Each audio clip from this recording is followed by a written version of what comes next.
خواجہ قمرالدین سیالوی ہوئے نے ایک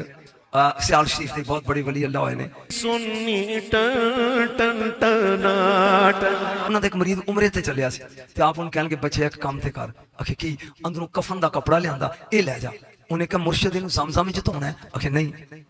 انہوں کعبے نہ لانا ہے اکھے نہیں انہوں نبی دے روزے نہ لانا ہے اکھے نہیں پھر کرنا کی ہے فرمایا جدوں عمرہ کر لیں یا حج کر لیں نا تے مدینے دی گلی وچ کھلو جائیں ویندا رہی جدوں کوئی مدینے دا کتا نظر آئے او دے راہ وچ بچا دیں کتا اتوں لنگ جائے کمر دا کفن لے کے آ جائے ایک کفن لے کے ڈر گیا عمرہ کر لیا وہ مرشد دی گل یاد آ گیا مدینے گیا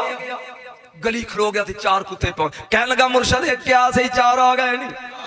انہیں کے کفن اچھایا وہ قطار مدینے دے کتے نے پنڈوری دے نہیں جڑا سارے ہاں تو گئے سی اگے آ کے انہیں کفن سونگیو سونگ کے نال دیانو کہیں دے مڑ جاؤ ولی دا کفن جے چارے واپس مڑ گئے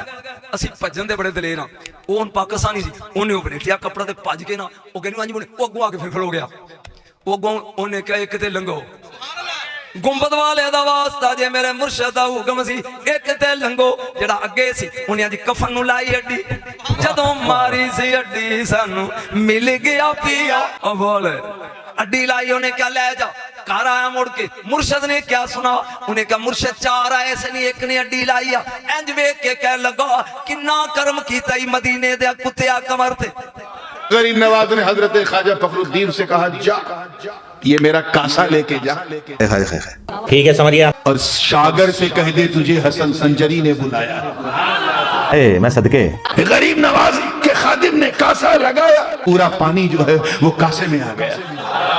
یہ سب کے سب فراڈ چل رہے ہیں ان کا غریب نواز نے اسے نوش کرنا چاہا پانی ختم ہی نہیں ہو رہا ہے میرے خواجہ کی کرامت معافی دے توبہ توبہ توبہ 2-4 دنوں میں جانور اجمیر کے مرنے لگے کسان پریشان ہونے لگے ان کے کھیت سوکھنے لگے مویشی تڑپنے لگے دیکھ لو اب کیا کروں کہا اسی فقیر کے پاس جانا پڑے گا خود بادشاہ آیا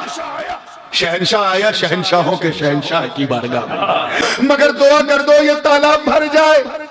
اتنا کرنا تھا غریب نواز نے پھر خادم سے کہا جا یہ کاسے کو اس گڈھے میں اڈیل دے اڈیلنا تھا پانی کاسے سے کیسے نکلا یہ کسی نے نہیں دیکھا مگر یہ سب نے دیکھا کہ پورا شاگر بھر گیا